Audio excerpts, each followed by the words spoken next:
안녕하세요. 문화적 심리학 통일연구소장 심리학자 심진섭입니다. 자, 최근에 보면 우리 이제 그 지상파 방송이나 공중파 방송에서 정말 심리학적인 그런 얘기들이 굉장히 많이 나와요. 범죄가 있으면 범죄 심리학자가 나와서 이제 또 조언도 해주고 또 판단도 해주고, 그다음에 상담이 있으면 상담 심리학자 나와서 이렇게 심리학에 대한 얘기도 해주고, 또 인지심리학자들이 나와서 여러 분야의 사람들이 생각하고 있는 어떤 것들에 대해서 이렇게 돼서 이렇게 됐다라는 그런 원인과 결과, 그다음에 어떻게 흘러갈 거라는 예언까지 쭉 해주는 그런 방송들이 꽤 많이 나오고 있습니다. 근데 심리학 용어는 사실상 어때요? 어렵죠? 그리고 실제 심리학은 우리나라 대학에서도 별로 이렇게 많이 알려져 있지 않아요. 전공을 하는 학교들이 별로 많지 않아요. 그런데 이제 우리 국민들이 어떻습니까? 굉장히 유능하고 똑똑하다 보니까 어때요? 상식적인 것을 굉장히 빨리빨리 알아듣고 습득하는 경향들이 있습니다. 그래서 자칫 잘못하면 왜곡되게 알아들을 수 있을까? 왜곡되게 받아들이지 않을까라는 생각에서 심리검사가 어떤 것이 있다라는 것을 여러분들께 설명드리고자 합니다. 문화적 심리학 통일연구소장 심리학자 심진섭이라는 얘기, 심리학자라는데 맨 심리전 내지는 북한 분석이라든가 이런 얘기만 하니까 의아하게 생각하는 분들도 있었으리라 생각이 듭니다. 그래서 전 심리학자 맞습니다. 자, 그래서 이제 대개 보면 어떤 사안이 있으면 심리학자는 심리학적으로 분석을 해줘야 돼요. 심리학자가 범죄에서 이제 검사나 판사가 하는 그런 판단해주면 그건 아니죠. 심리학자가 아니죠. 법학자죠. 그래서 제가 최근 보니까 여러분들 심리검사가 몇 가지가 있을 것 같습니까? 수백, 수천 가지. 그렇죠. 전부 다 그룹핑하면 몇 개로 나올 것 같아요.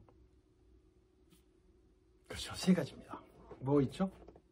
지능검사. 지능검사. 아시죠? 지능검사. 그 다음에 뭐 있을 것 같아요? 성격검사. 우리 모든 것들, 우리가 이제 적성이 뭐고, 어떤 성향이 있고, 뭐가 전부 다 이런 모든 것들은 성격검사 안에 다 포함이 돼요. 그 다음에 이제 정상인과 다른 이상성격자. 정신병이죠. 이상성격자, 정신병입니다. 정신병. 그래서 대개 보면 심리검사는 세 가지로 이루어져요. 지능검사. 그래서 제가 오늘은 지능검사, 성격검사, 정신병검사 세 가지의 어떤 내용만 간단하게 소개해드리고, 2 내지 3주 정도, 1 내지 2주, 이번 주 빼놓고 두 번 내지 3번 정도를 더 하겠습니다. 왜? 제가 오늘 소개해드리는 것에 대한 어떤 내용들을 쭉 한번 설명드리려고 해요. 자, 그러면 이제 오늘은 소개 차원이니까 지능검사가 뭔가? 지능검사는 하면 딱 떠오르는 게 뭐죠? 제 IQ가 높아, 머리가 좋아, 이거죠. 근데 실제 아마 여러분들 중에서 여러분들도 마찬가지일 겁니다. 지능검사, 즉 IQ검사 제대로 해보신 분은 거의 없어요. 진짜 거의 없습니다. 대개 이제 개인 검사 내지는 단체 검사인데 거의 단체 검사를 많이 했죠. 왜? 비용이 저렴하니까 IQ 검사를 많이 했을 겁니다. 그런데 지능은 IQ만 있는 게 아니에요. 뭐가 있죠? EQ도 있겠죠. EQ. 인지적인 검사가 IQ죠. 인지적 검사 IQ예요. 그리고 또 뭐죠? EQ는 뭐죠? 감성적 검사가 바로 이제 EQ라고 할 수 있죠. 그래서 대개 보면 IQ는 대개 이제 IQ 검사는 우리가 알고 있는 것이 15세 이하는 주로 뭐로 하죠? 비네 검사 계통으로 합니다. 비네 검사. 물론 프랑스 분인데 스탠포드 대학하고 해서 비네 스탠포드 검사로 해서 이제 IQ 검사가 정말 잘 만들어진 IQ 검사 이제 정하게 돼요. 그러면서 이제 대개 그런 부류의 비네 검사 종류의 IQ 검사가 이제 시행이 돼요. 그 다음에 이제 15세 이상이 됐을 때 하는 성인용 검사가 있겠죠. 웩슬러 검사가 있습니다. 웩슬러 검사. 두 종류의 검사들이 이제 대부분인데, 이제 거기서 요즘은 더 발전시킨 어떤 동호인들이 모여서 발전시킨 이런 것들, 즉 IQ도 굉장히 200도 넘고 막 그러더라고요. 이런 IQ 검사가 있어요. 그 다음에 이제 EQ 검사는 바로 이제 이모셔널 테스팅이라고 그러죠. 이모션, EQ.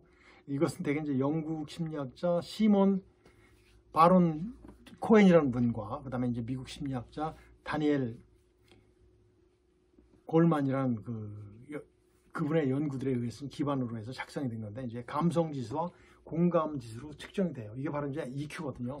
감성, 무엇을 보고 느끼는 거죠. 느끼는 거. 느끼는데 정말 나 위주로 느끼는 것이 아니라 공감하는 지수도 있어야 돼요. 상대편, 즉 소통의 어떤 지수가 공감 지수라고 하시는데, 이것을 검사하는 것이 있습니다. 그래서 대개 보면 IQ가 높다고 해서 훌륭한 사람이 절대 아니에요. 뭐가 있어야죠? 인본주의 정신이 들어가 있어야 돼요. 공감 지수도 있어야 되고 EQ도 높아야 됩니다. 이런 것들이 전부 다 높을 때 정말 지능이 높다라고 할 수 있는 거죠. 이제 지능 검사에 대해서 아셨죠? IQ 검사와 뭐가 있다?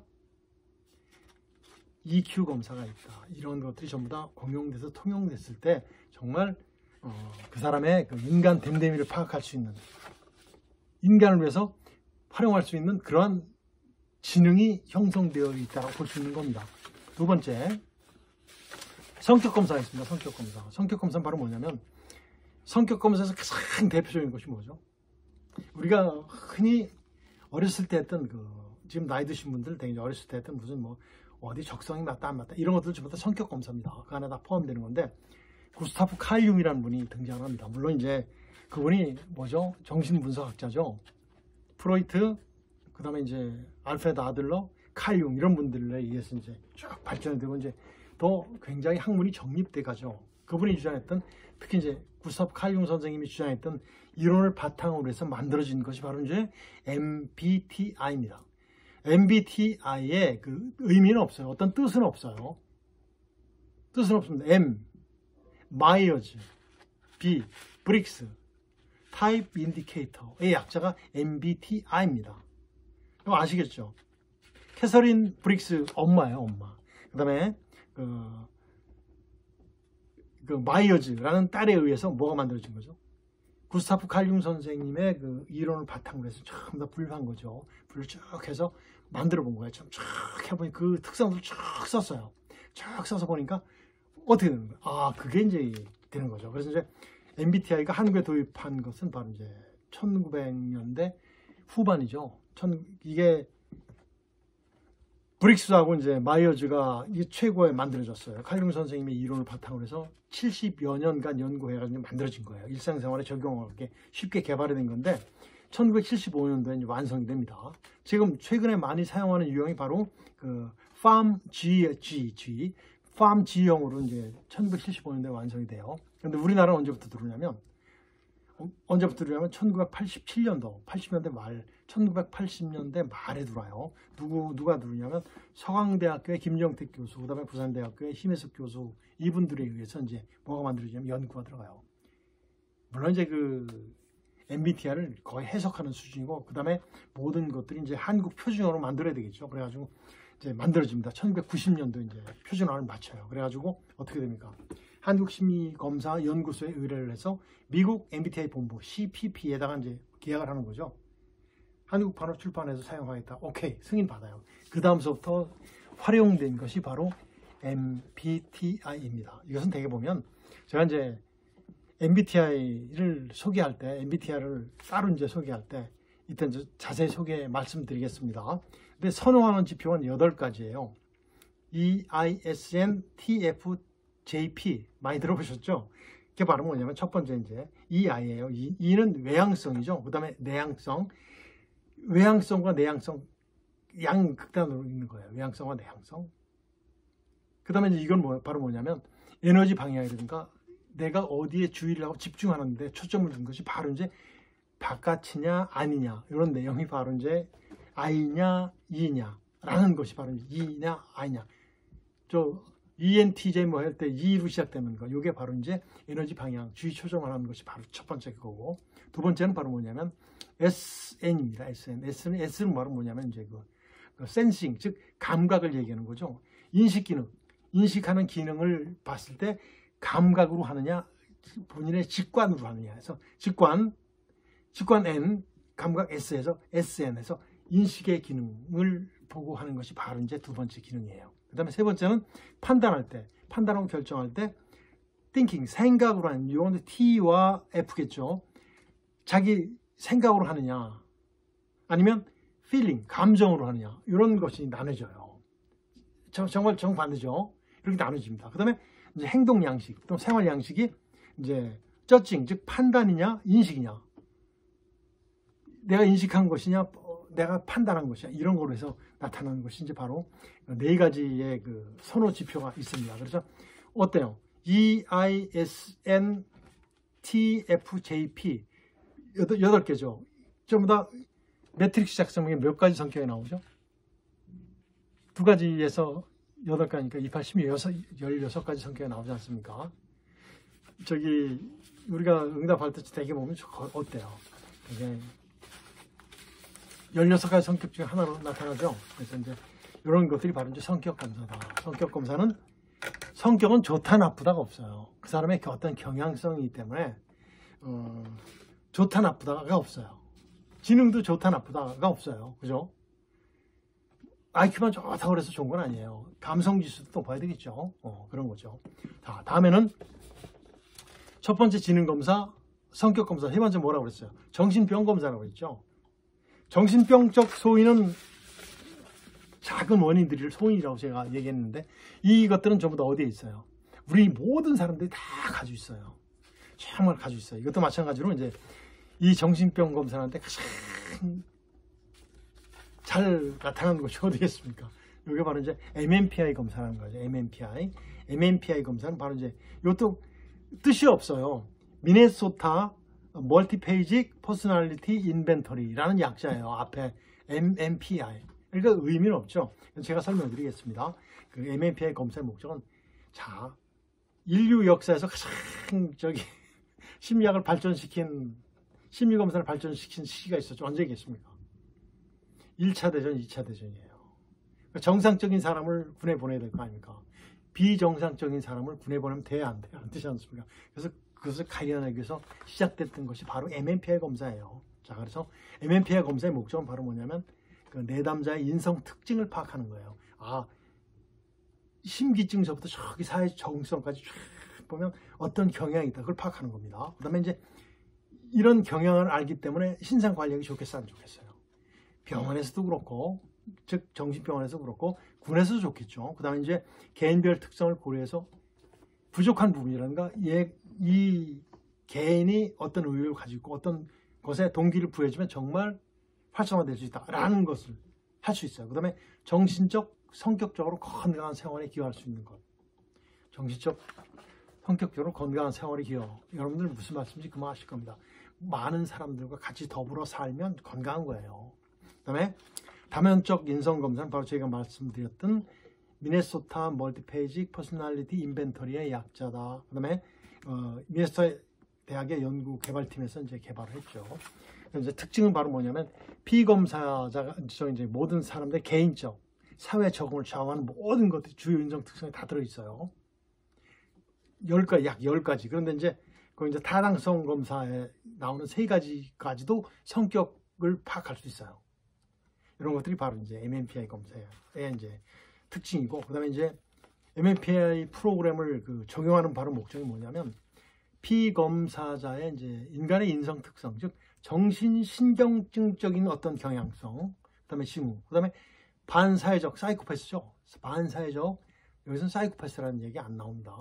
사이코패스는 그 이후에 이제 학자들이 다시 이제 분류해서 나온 거고, 반사회적인 이상 성격, 그다음에 이제 행동 장애, 행동을 하는데 정말 장애되는 것들, 이런 것들, 그다음에 비정상적인 성격, 그다음에 이상 성격, 정상이 아주 튀거나 떨어지거나 하는 걸 이상이라고 하지 않습니까? 다를 이자 쓰는 거죠. 이상 성격. 그다음에 이제 이런 것을 봤을 때 상담 지도나 상담을 할 때 그 어떤 지표가 되거나 또는 그 정신 치료할 때 기초 자료로서 활용하는데 MMPI가 최고야, 최고. 우리 저기 방송에서 보니까 어떤 저기 굉장히 훌륭하신 정말 요새 정말 굉장히 아주 훌륭한 방송을 해주신 그분들이 벌써 이제 지적이 아니라 이렇게 정의를 내려주셨는데도 잘 모르시는 분들이 굉장히 많아요. 그래서 이제 제가 한번 다시 말씀드린 겁니다. 그래서 비정상적이고 건전하지 않은 방향으로 발전할 수 있는 가능성이 있는 것들을 바로 잡아주는 것이 바로 뭐다? MMPI 검사의 그 프로그램의 특징입니다. 그럼 이제 MMPI 검사가 얼마나 믿을 수 있는가? 정말 지금 나와 있는 심리검사, 이상성격 검사, 즉 정신병 검사 중에서 MMPI보다 더 정확한 것은 없으리라고 이렇게 생각이 됩니다. 1940년대부터 개발되어 이제 계속 보완되어 왔죠. 그리고 이제 우리나라도 이걸 굉장히 많이 쓰고 있는데 여기에서 파생되는 어떤 종류들이 굉장히 많아요. 근데 이제 제가 말씀드린 지능검사, 성격검사 MBTI, 그 다음에 이제 정신병 검사에서는 MMPI 검사, 이런 것들에서 이제 그것이 기본이고 파생되는 종류들입니다. 근데 MMPI 검사가 보면 굉장히 재밌는 것이 문항들이 있어요. 질문 문항들이 쫙 나오는데 한 문항당 그 환자, 즉 이상 성격자, 그 사람들이 3,000명 이상이 그 진술한 내용들이에요. 3,000명 이상 진술한 내용이 공통되게 나오면 그걸 문항으로 채택하는 거예요. 얼마나 그 신뢰할 수 있겠습니까? 그리고 현존하는 인성검사 중에서 가장 신뢰할 수 있는 거죠. 그 다음에 이제 변별력 아주 탁탁 나타나요. 그리고 이제 내가 이제 요거 MMPI 검사에 대해서 이제 따로 이제 세부적으로 말씀드릴 때 그것도 한 두 주 정도, 너무 시간이 길면 안 되니까 2주 정도는 제가 하겠습니다. MBTI도 마찬가지고. 그래서 쭉 설명드리면 아 그렇구나라고 생각이 될 겁니다. 그래서 최근에 관심이 많이 쓰여지는 많은 우리 독자분들께서 많은 관심을 갖는 그런 분야, 즉 정신병, 성격, 지능, 즉 심리검사가 어떤 것이 있나에 대해서 한번 오늘은 제가 말씀드렸습니다. 자, 오늘은 여기서 마치도록 하겠습니다. 안녕히 계십시오.